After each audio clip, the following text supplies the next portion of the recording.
Yan mga paps, magandang gabi sa inyo. Kauwi ko lang. Ito pala yung kinita ko ngayong gabi. Naka 5.8 lang ako. At 19 rides. Kung familiar kayo kay Alvin Zombie, grabe no? Grabe siya mag-grind kasi umaabot ng 60 ride a day. Alam niyo mga paps, hindi tayo pare-parehas ng lakas sa driving, no? Sa kanila, si kay Alvin kasi, I think nasanay na siya sa ganong biyahe.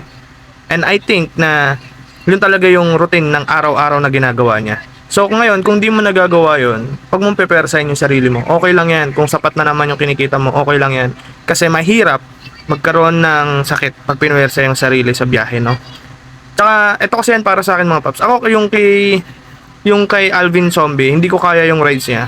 Pero kaya kong abutin yung earnings niya. Ganito lang yan mga paps. Work smart, not hard, no? So, bakit ka mag-grind ng gurami kung pwede ka namang pumili ng mga long shot or 300 pataas, 200 pataas na book, no? Tapos, yung biyahe kasi niya iba eh. Siguro, bumabiyahe siya ng talagang straight eh. Sa atin kasi, lalo pag may edad na, or pag may sakit na, hindi naman pare-parehas ang TNBS driver, may bata, may matanda, di ba? So, sa atin, okay lang yun. Huwag natin i-reach yung ride niya. Gawin lang natin ang gawin kung ano yung kailangan natin. At, kung kailangan natin mag-grind, okay, grind. Pero hindi yung grind na halos gagayahin natin yung ibang tao. Tandaan natin, magkakaiba tayo ng lakas sa biyahe. Magkakaiba tayo ng situation, no? Meron kasing iba dyan, part-time lang. Meron dyan, full-time. Pero halos hindi na muuwi sa family, no? So, wala nang time sa pamilya. So, wag nating pabayaan na yung pera ang gumamit sa atin. Dapat yung pera yung gamitin natin, no? So, kung kumita ka naman ng sapat na at hindi naman kailangan, tamang chill lang, tamang ride lang. Kawawalan din yung sasakyan, no? Kung bago lang yan, I think na 3 years kung ganyan na araw-araw, baka mabilis bumigay yung mga pyesa niyan.